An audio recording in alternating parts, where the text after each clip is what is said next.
You're listening to Real Talk, live streaming on Facebook and YouTube, and we're super excited to have a very special guest in the house today, uh, District Chief Dave Ingalls. How you doing, buddy?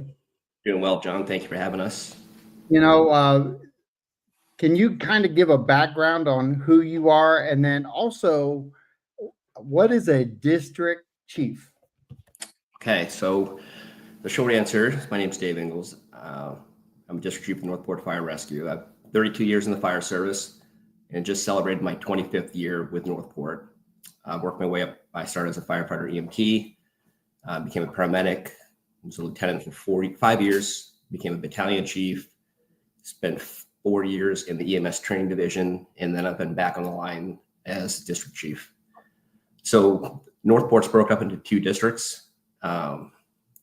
Between our 6 stations and our 40 people on shift, we have 2 district chiefs that help manage the day-to-day operations. We each handle 3 stations. My partner is District Chief Dave Hawes on B shift, and it's all the daily operations go through us. So staffing, payroll, training, evaluations, all the things that running calls, of course, and being the incident commander on larger incidents, and as well as coaching the 3 lieutenants and our upcoming OICs and new personnel that we have working for us.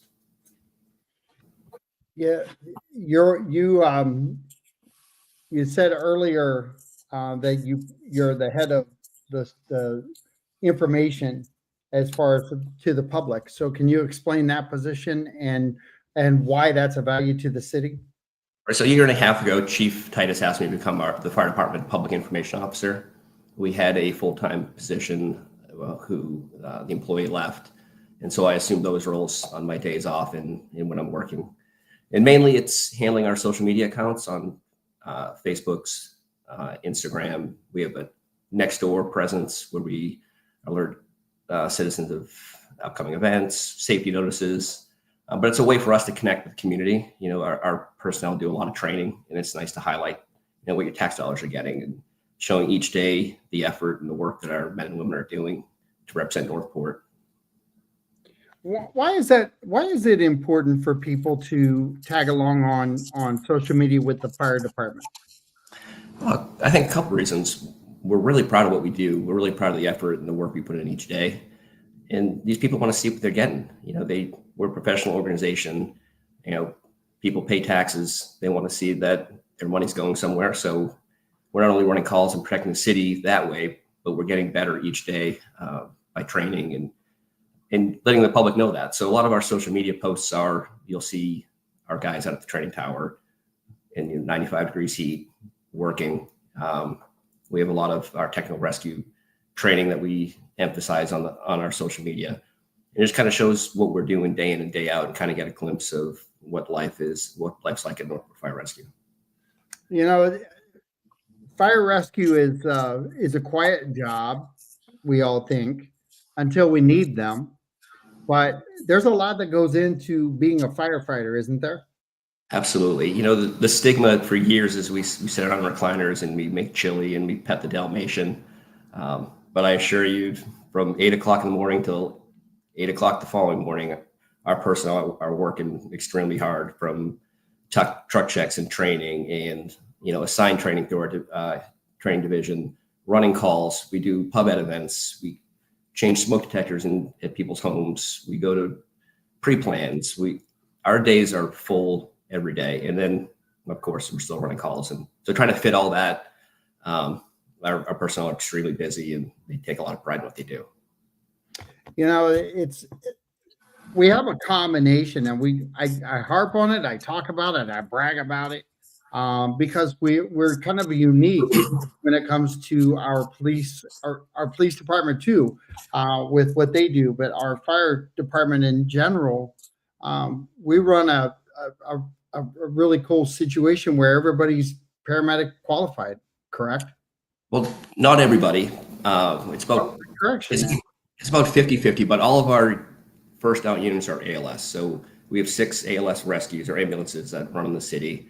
And then 3 engines and 3 trucks, ladder trucks that all have paramedics on them, as well as all the equipment needed to run any emergency scene.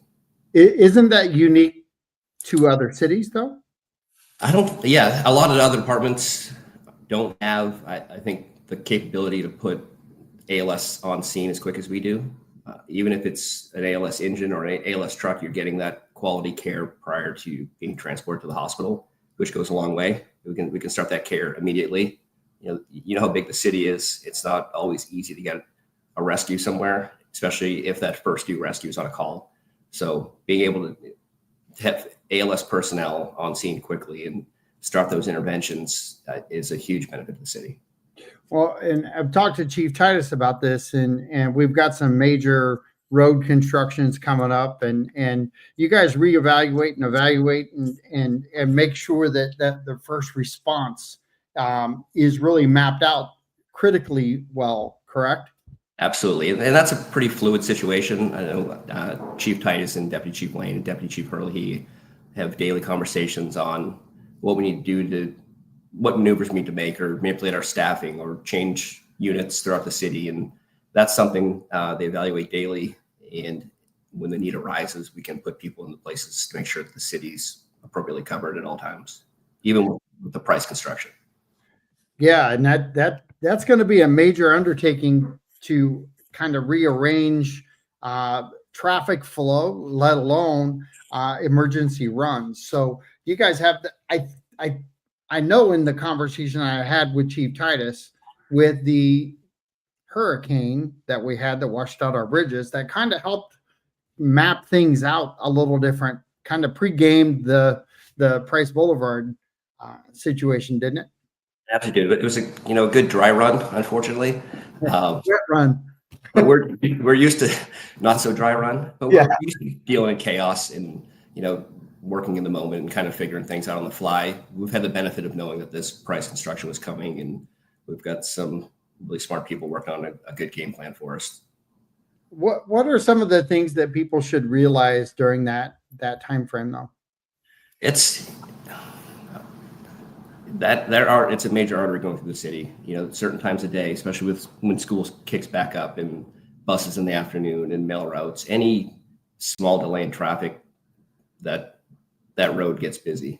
So they see the license sirens coming up behind them, do their best to pick a side of the road, so we can get to where we need to get. It's a big deal. We've got lots of situations where the first responders, they have space to get around. Do you think that that's going to be a tighter run now that the roads are going to be kind of laid out differently? It'll definitely be tighter.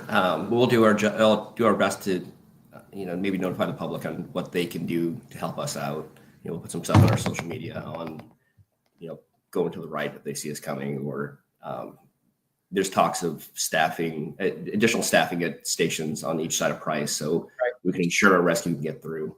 So we're going to do everything we can to make sure that all of our units are getting through and people are getting the care they need.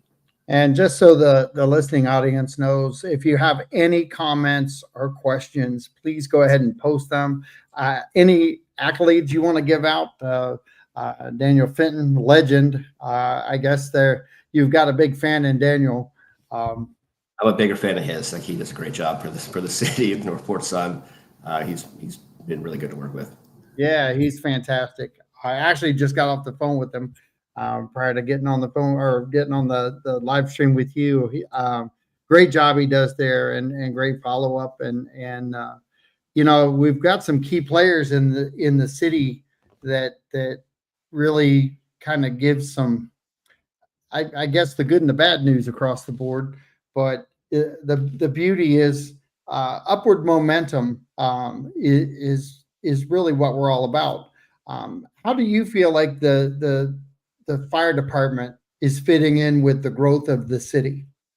Well, like I said earlier, we're fortunate to have some really smart people running our administration who are always feel like they're 2 steps ahead of where we need to be, and they have a 10-year plan in place.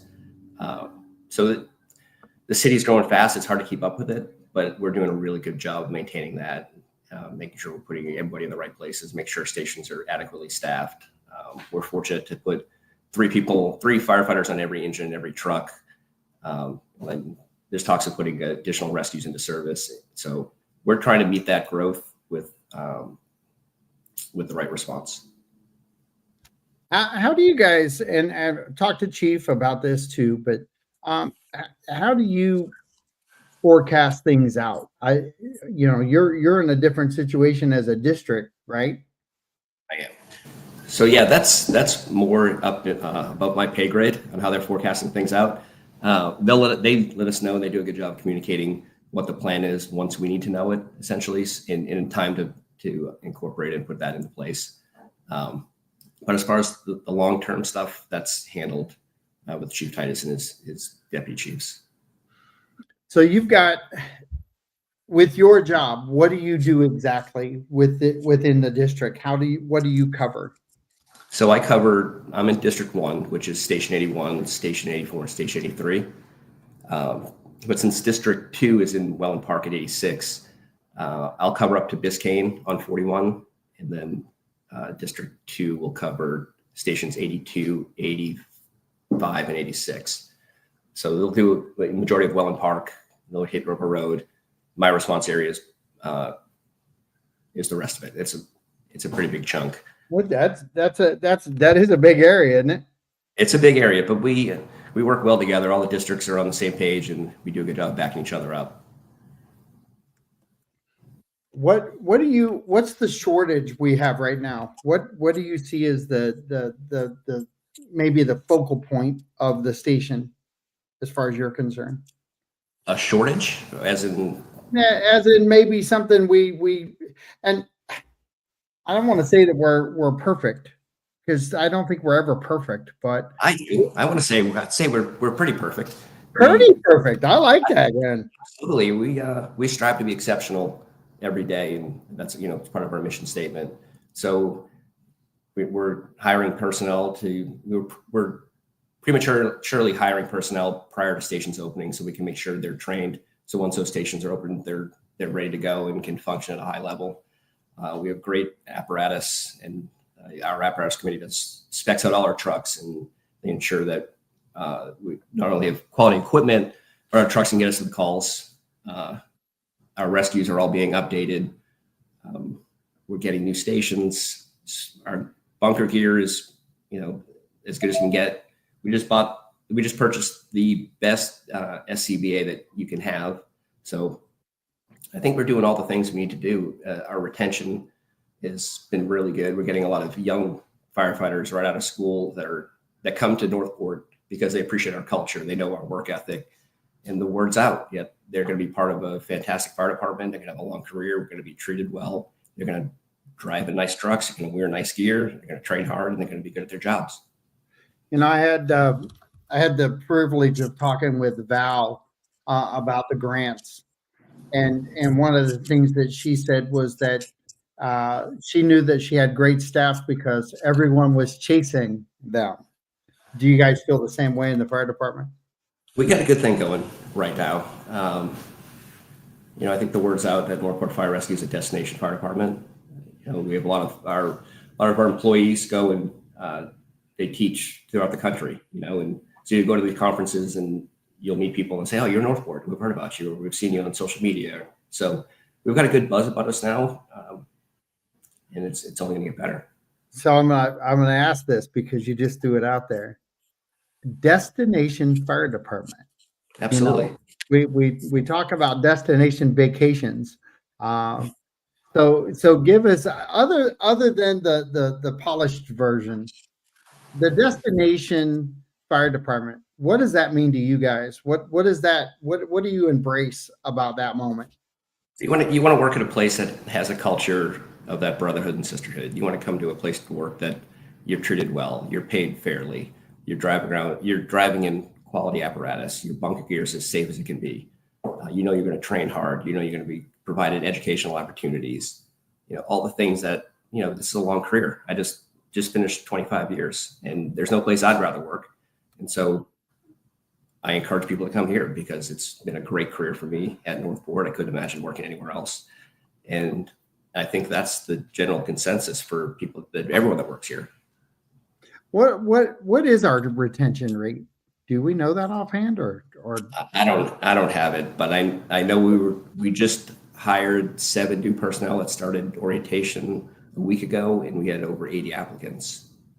wow, that's a great that's a great thing to have to suffer through, is when you have 80 applicants and you only need to fill 7 slots.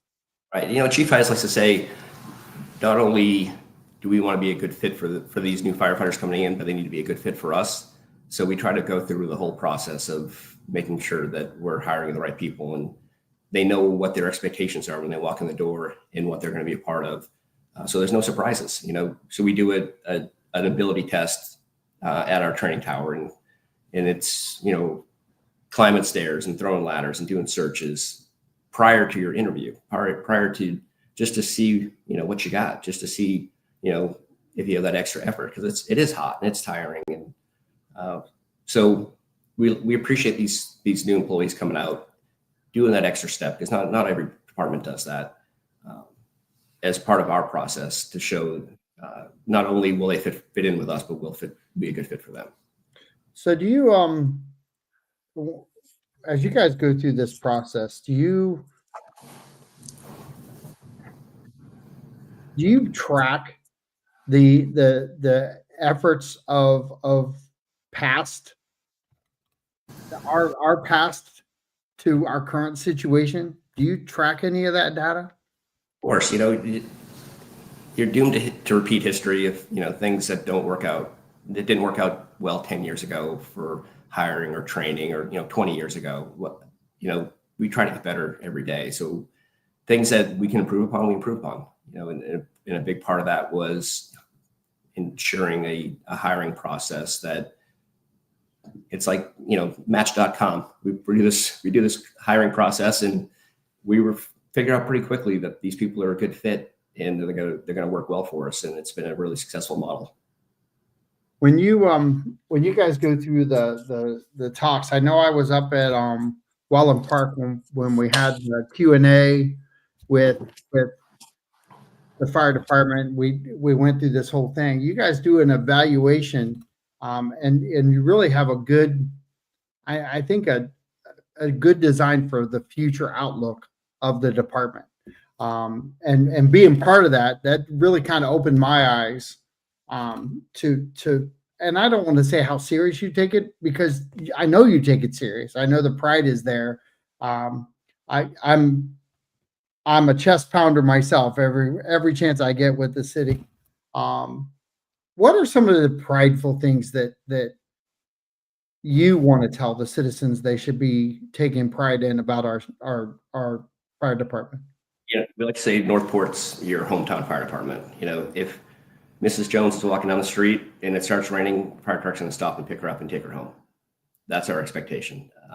The truck can go out of service. We can, you know, we see somebody with a flat tire. You know, Chief Titus is notorious for stopping you on the way to work off the interstate and changing tires. You know, it seems like twice a week. And that's instilled in all of us. You know, we make the extra effort. We're not always fighting fires. We're not always running EMS calls, but the impact we can make in the community just by talking to people when we go to the store. You know, we do the free smoke detector batteries for people that can't reach their smoke detectors. Every engagement we have with the community is important, and our personnel take it seriously. And the reality is, this community has been great to us. You know, they support us, you know, through dark times, through great times. You know, there's very few days that go by that a resident that doesn't come in and drop off cookies or bring their grandkids in to check out the fire truck. And we appreciate that. We really do. Our doors are always open. You know, we have a lot of firefighters that everybody from up north comes in and have a cup of coffee with us and tell stories. And so our doors are always open, and we welcome the community to come in anytime. You know, that community connection, and you guys take a lot of pride. And I know just about every department in the city takes a lot of pride. Just I watch and I admire each and every department that I've talked to over the years now. who would have thought I would have been doing this for 9 years, but volunteering and trying to get information about the city and other topics throughout our area. It's a big deal. And when you engage with people, there's things to be learned. I even with Val, I was telling you earlier, I didn't understand the grant process as well as I do now. And it's because I took that hour and I spent it with her.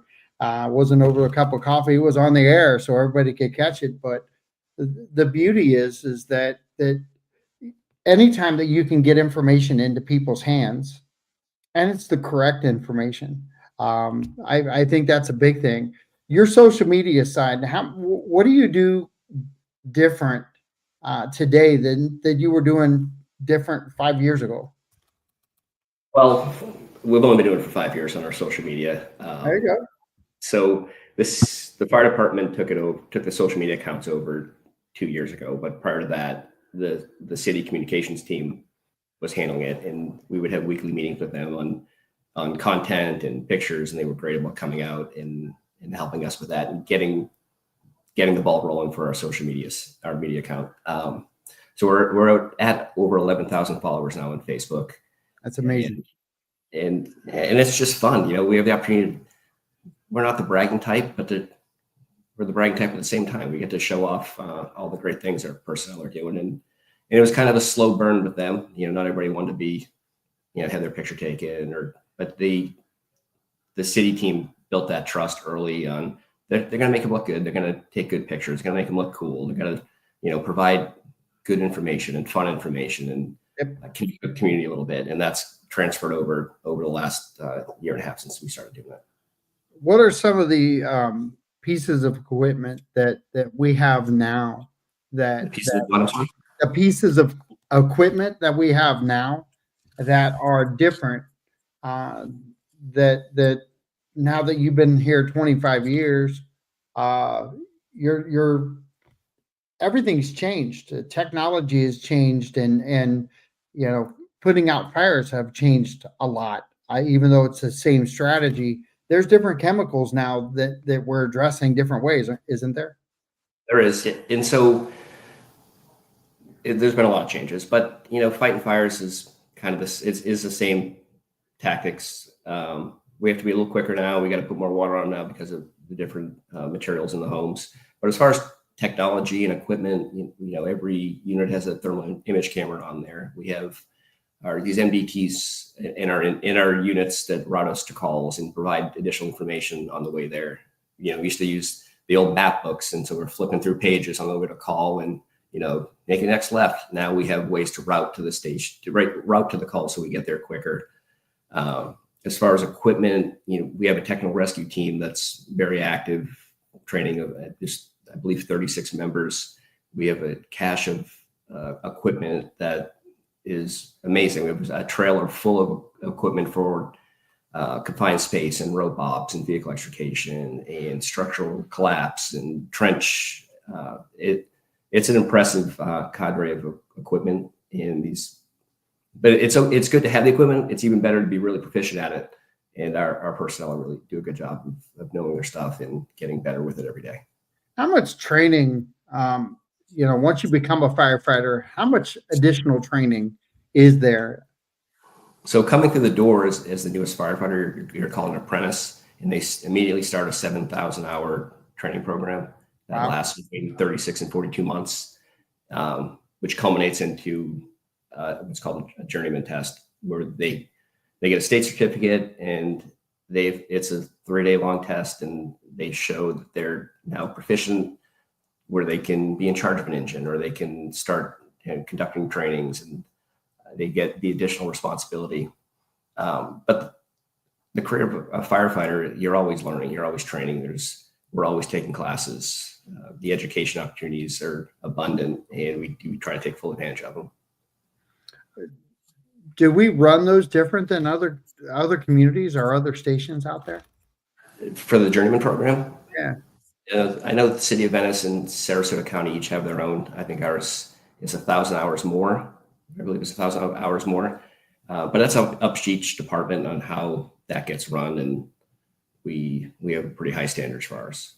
So like I've talked with Deputy Chief Morales, and we've had lots of engagement there on training and really trying to keep the police department, from having turnover. You guys are the same way. You've done a great job building that relationship, that trust, and that image out. Do we have within the fire department? Do we have other entities out there, other cities that come in and look at us and evaluate for their training purposes? Not necessarily come in and evaluate, but our chiefs, all the area chiefs meet regularly and kind of work on community-wide SOGs. And we do mutual aid trainings with Sarasota County, Inglewood, Charlotte, Venice, Nokomis. So I think the big thing we do is we have an engineer program led by District Chief Dent, where this guy is the water supply master, and the word's out on how good he is with that stuff. And you know how the city's laid out. There's some areas that don't have hydrants, so we have to be creative with our water supply. And so we've had departments from all over the area come and attend his classes when he puts those on. We've had people come up to the training tower and train alongside us. So, we count on our area departments to help us out, and they count on us to help them out. So having that positive working relationship is important, and we learn stuff from them, they learn stuff from us, and it works out. So I'm going to ask you about the training tower. How does that affect having that training tower there and being able to utilize that on site? How does that affect our firemen? It's been a game changer for us. We used to have to do yearly live fire training, and we would utilize Inglewood Fire Academy for that. But and this is a training tower we talked about for 20 years before it actually came to fruition. And this is the capability to do everything we need, from search and rescue to rope ops to flowing hand lines. And we do all our live fire each year now within the city. Yep. And these guys, our crews have the ability to just schedule when they want to come out. They'll let the districts know that they want to go to the tower next shift and just work with their personnel on tactics or forcible entry or whatever it is. And to have that centrally located in the city, we're getting a lot of use out of it. And tax dollars are put into that, I'm sure, but kind of reaffirm why that having it here, I gotta believe it's got to save money too along the way. Yeah, I'm not sure what we're paying to utilize other facilities, but it's hard.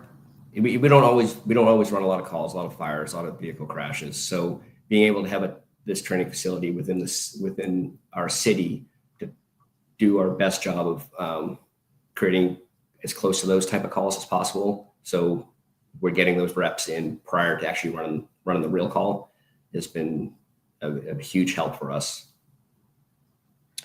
You've got that happening, but you talked about the water supply. I'm curious because when we had the fires over at Price Boulevard and Toledo Blade, where the fire actually jumped the street, but I was not home then. I was with my granddaughters, and my wife was at our villa in Lakeside Plantation, and she said that the helicopter came in and grabbed water out of the lake behind our villa. Can you talk a little bit about the helicopter and how valuable that is in assisting and how that works out? Sure. So that particular fire, that was a perfect day, perfect conditions for a fire. We had 35-mile-an-hour winds. It was dry, and we were expecting that we did hit something on that day that it was going to be a doozy, and it was. As far as water supply, all our fire engines carry 1,000 gallons of water, and our ladder trucks carry 500. So on these bigger fires, especially ones that may be threatening homes, we have the ability to contact for helicopters. So Air One out of Venice is part of our second alarm, where we can just special call them to come in, and they have a really quick response, and they'll dump I think it's 250 gallons of water. They'll pull that out of ponds or canals and then utilize that. Florida Forest Services also has a couple helicopters in the area, which we can utilize in the event we do have a bigger brush fire that's threatening homes. We didn't lose a building in that fire either, did we? We try not to. No, they didn't. Those guys did an amazing job. Then that's what we do. We're aggressive, and we've had enough of these fires where we know the tactics and we can kind of anticipate where this thing is going and put the right people in the right place. And we get plenty of people on scene. And I mean, that's kind of what we're known for, is fighting these big brush fires and doing a good job on them. Well, and then, that training that you guys put in, it has to add something in there, but how does it work with the helicopters? Who coordinates all of that? So we'll coordinate that through our dispatch center, and then they'll contact whoever's the incident commander on our radio frequency, and there's things that they can see that we can't, and so they'll direct us. We can tell them where the head of the fire is headed, where it is moving towards, or what houses may be in danger based on people that are in the vicinity. But we're in constant communications with them, and then we'll have usually a forestry supervisor on scene assisting with that as well. That's a huge team effort, isn't it? It really is. And that's why we build these relationships through training. And so when we do have these types of calls, it goes pretty seamless. And we've all been doing it for a number of years. So it's going well. Well, there is something to be said about that too, that experience level that we seem to have right now, and an experience level that it's geared towards positive outcomes, positive connections to the community. What are some of the outreach things that you guys do that reach the community? Do you go into the elementary schools and work there and kind of give a tutorial at that level? I'm sure Chief Vice will tell you, we don't say no to anybody. So any preschool, daycare, church, community organization, they want to hear from Northport Fire Rescue, we'll come out and talk about anything we want to talk about. But to answer your question about the schools, we have a new position, Captain Rajakonski. He's one of our training officers, and a big part of his job is to make sure that every elementary school student is going to have some sort of fire safety talk this year, and stop, drop, and roll, and exit drills in the home, and don't be afraid of the firefighters, and how to dial 911 for an emergency, and what an actual emergency is. So yeah, we're trying to start them young, but yeah, we're in the schools. We also do, through our EMS division, hands-only CPR, AED, and choking classes that we run maybe every other month out of our Station 81, and we've had a huge positive response with that. The community coming out and taking 2 hours out of their day and learning these important skills. That seems to not change, does it? We've had that since I was a kid, I think. That's only 10 years ago, though, John. What's that? It's only 10 years ago. That's true. Some days I feel like it's 10 years advanced, but we've got a lot of events. I'm gonna have to switch rooms here, but a lot of events that really take a great advantage of the fire department and its input into the community as far as a whole. But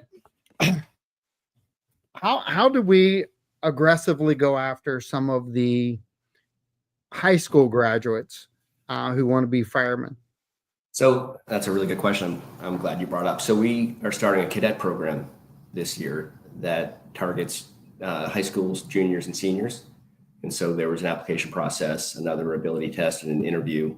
And I believe we have 16 kids that are going to start, that are interested in a career in the fire service, that are going to start working alongside Northport Fire Rescue once the school year starts. So they'll be at the stations. We're going to do some mentoring with them and expose them to what life is like as a firefighter, and hopefully encourage them to take the next step of going to fire school. And in a perfect world, they go to fire school, they go to EP school, and then we hire them after that. And it makes for a great story that these young cadets got their first shot with Northport Fire Rescue, and now they're a member of our team. And that's how I started, John. In high school, I didn't know what I wanted to do growing up. And so the first time the state offered up a high school firefighter program, so I had some friends that wanted to go, and I had zero interest, but I went with them anyway. And, it was life-changing. It was, to see the, discipline and the camaraderie and the brotherhood and, getting a kick in the butt when you need it, like all the things a 17-year-old kid needs at that age. And I was very fortunate. And now we're providing those opportunities for the high schoolers in our area. It's a life-changing event. I had a lot of friends that ended up in the police force and the fire department in Columbus, Ohio, and they speak the same language.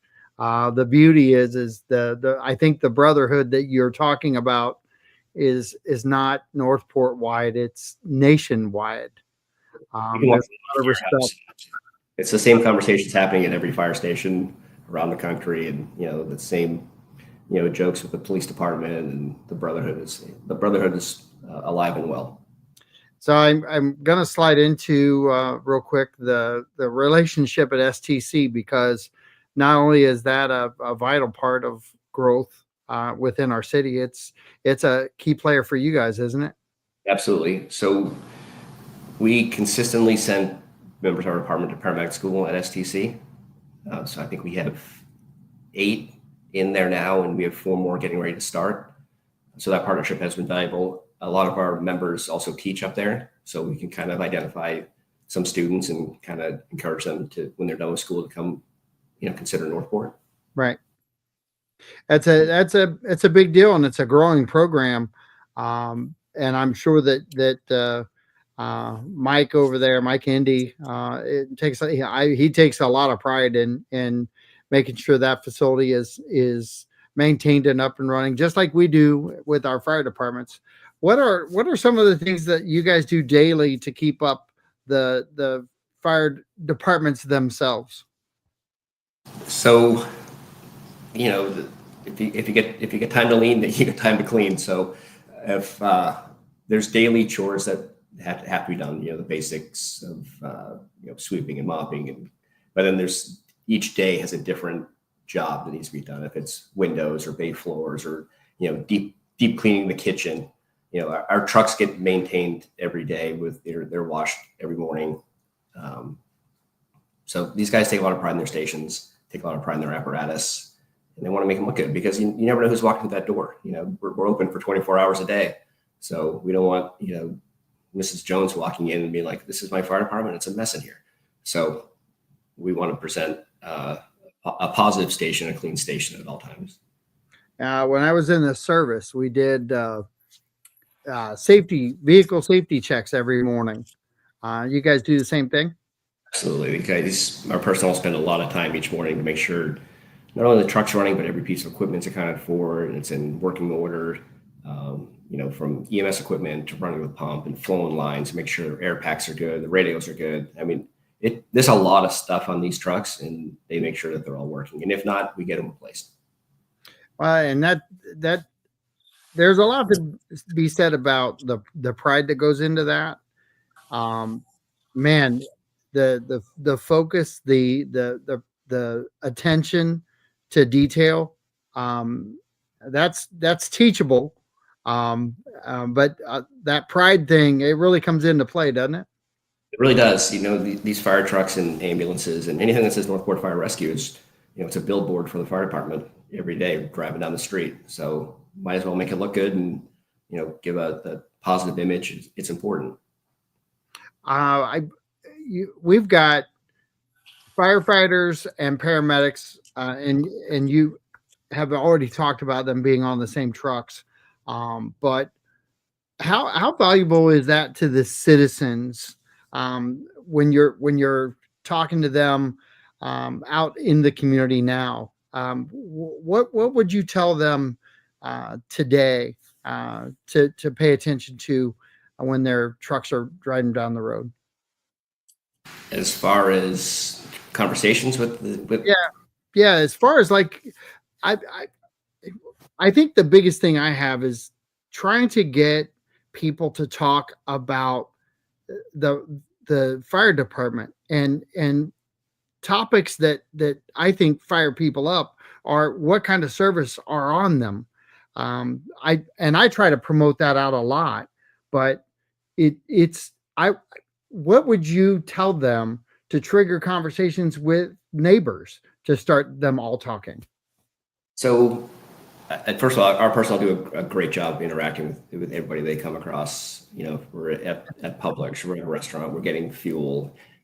Our people are always ready to engage and answer any questions. You know, we try not to brag too much, but we're an exceptional fire department, and we put quality people that are quality trained on every apparatus. So we have the ability on an EMS call, you could have, you know, a minimum of 2 paramedics showing up, you know, one on the engine, one on the rescue. Sometimes there's 4 paramedics. So you're getting elite medical care immediately.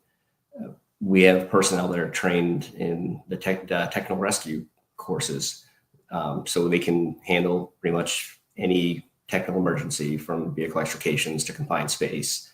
And we're also really good firefighters that train really hard. So if your house catches on fire, we're going to be aggressive. We're going to put the right tactics in place to make sure there's somebody inside to get them out. And we're going to make sure to try to limit the damage to your home. And at the end of it, make sure that the families are taken care of and provide them the resources that they need to get back on their feet after something that's catastrophic. You've got tactical people that are there for traumas that are out there too. We don't see them as often, I hope. Because I used to work a level 1 trauma in Columbus, Ohio, at Graham Medical Center. So I've seen my fair share of trauma situations, trauma patients that come in. That trauma alert that we always had, it kind of sent chills down our spines, and we knew we had to be on our game. Not that we weren't anyway, but it's just that next level. Because what you talk about as far as the training, some things you can't get taught. You learn right on site, and you hope you're prepared for it. But can you talk a little bit about how firefighters deal with that? So there's some things we see that are truly terrible, and impactful, and these type of calls tend to accumulate over a course of years, and they can affect you. So we do have a peer support program. Any serious event, anything involving a kid or a bad trauma, we'll get that crew together and talk to them and do a defusing. And we'll file some paperwork just to ensure that if they do have an issue down the road, that they're taken care of. But the peer support team does a great job reaching out to these crews that have seen something significant and traumatic, and ensuring that they're dealing with it and dealing with it in a positive way.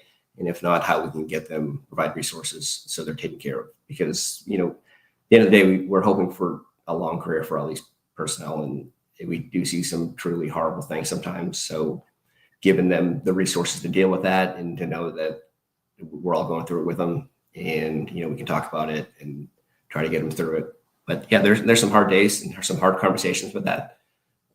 We're only getting better and more proactive with our peer support team, and it's been beneficial for us. Talk about something that's changed over the years. It's that was needed decades ago. But I'm Chief Titus and I have talked about this in depth, and having the new hospital in town to deal with some of that, and having that partnership, I think is just really off the chain. I don't think that a lot of people understand the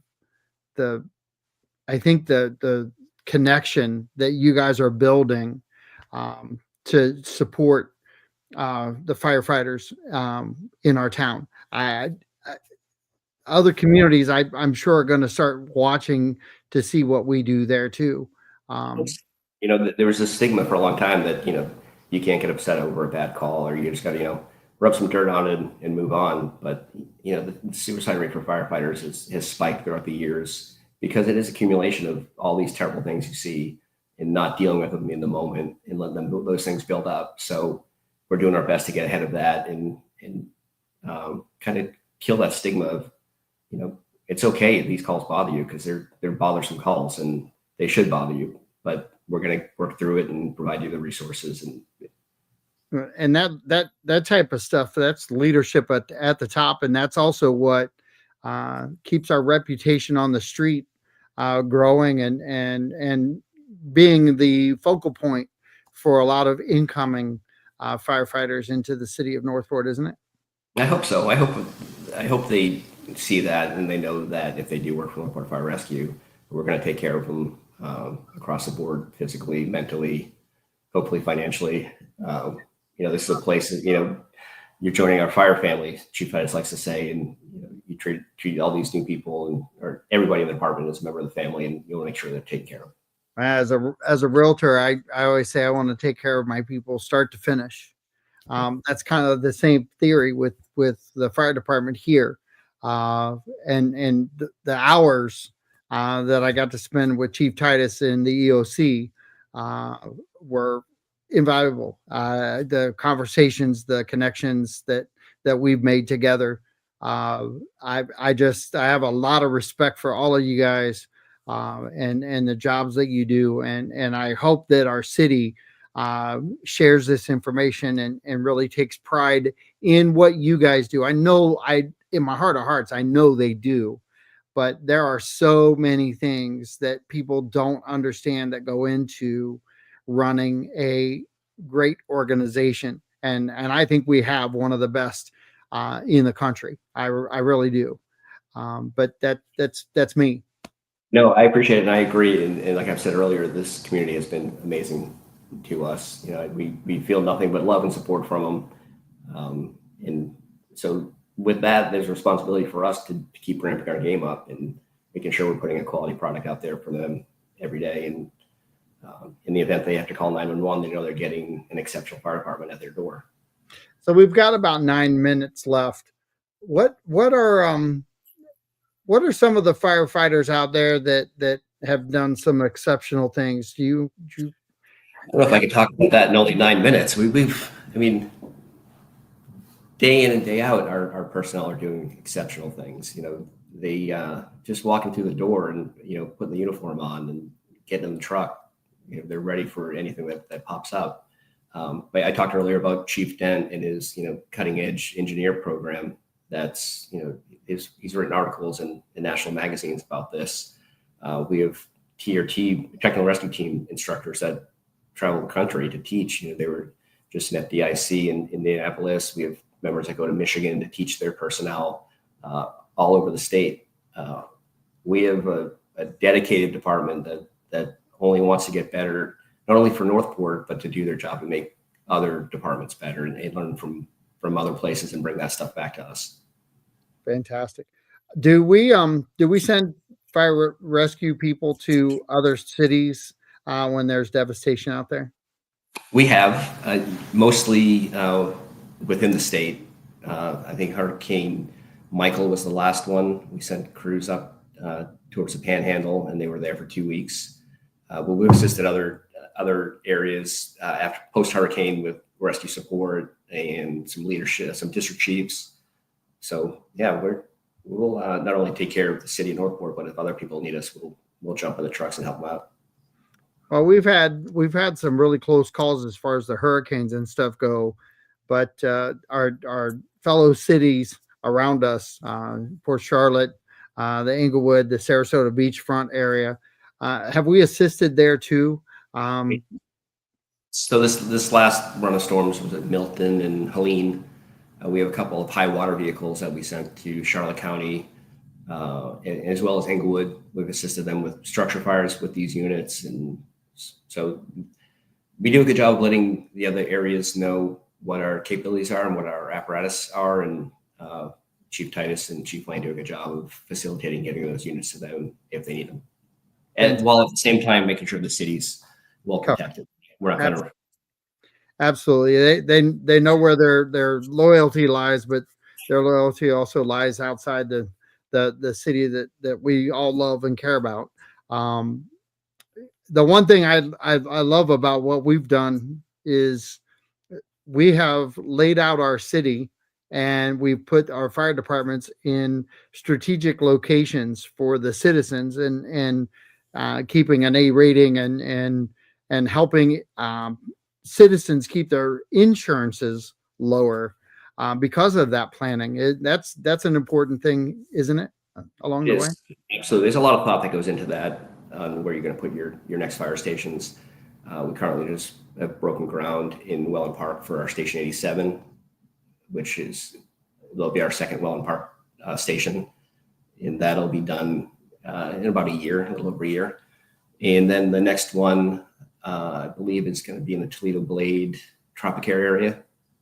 Yeah. So they do a good job of planning where the growth is going to be and making sure there's a fire station ready to go to provide service to those citizens. And that strategic planning was part of the future growth of Northport too. I remember them talking about that in the meeting up there at Welland Park, as far as how we lay things out, how we forecast the best advantages. That's important to have great leadership along those ways too, because the citizens don't. I don't know that they engage on the insurance connection to the fire departments, but Port Charlotte's got some areas that are over 5 miles away from their local fire department. So their insurance rates are a little higher because of the time that they have to get there. Yeah, that's something that they evaluate and reevaluate and evaluate some more. It's a big undertaking to figure out where you're going to put a fire station. But we're fortunate enough we have the right people working on that. Fantastic. And so we've got a couple minutes left, but how about your connections with the city staff and the commissioners? Our connections. Your connections. Yours. My connection personally. Well, I'm fortunate enough to be married to Public Information Manager Madison Ingalls, the city. So as a newer PIO, it's been really beneficial to me and to our department to be able to bend her ear and get tips on what works well on social media and what works well engaged in the community.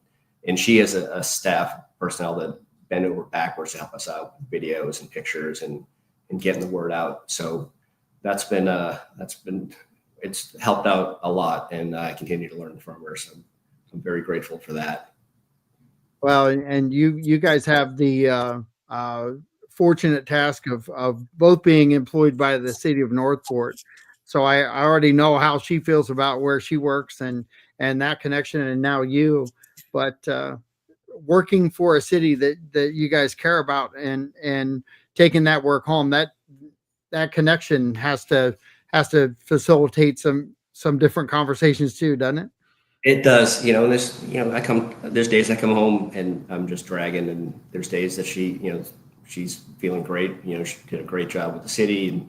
And so what's nice is, if something pops up and we're having dinner, she can help me work through it, or I can help her work through her issues. If communication comes up or a communication problem comes up in the city, it's not taken away from our time together. We're able to kind of work on this problem together and work through it and get on with the date night or whatever it is we're doing. There you go. That's the whole key, isn't it? And if I'm not mistaken, recent marriage, right? Year and a half. Year and a half. So it's got to feel good. I know her. I like her a lot, and you did well, and so did she. I enjoyed talking with you. And really look forward to more. I think the information side of it, tell people how they can find the social media things on Facebook real quick. So we have a Facebook account at Northport Fire Rescue, as well as on Instagram. So reach out there, follow, share, subscribe, do all that fun stuff. Send us ideas if there's something you would like to see us doing or our personnel doing. And reach out with questions. The community does a good job of messaging our site for a variety of questions. So we're your fire department, and we're here for you. Anything you need, any questions, what we can do better. So we'd love to hear from you. And John, as always, thank you for being an advocate for us. It's nice to have a a cheerleader and somebody banging the drum for the fire department every month and doing your radio show. So thank you. I appreciate the kudos there. I love it. I love the city. I love the surrounding communities, and enjoy doing this because you guys teach me every time I get on the live stream and have a conversation with you. I hope everyone shares it, and please get this information out to your friends and family in the area, and learn and ask questions, and always say hi to them. Thanks, man. I appreciate your time. Sure. This is John Rawlings with Real Talk saying thanks for listening in, and we'll see you soon. Thank you. Have a good day.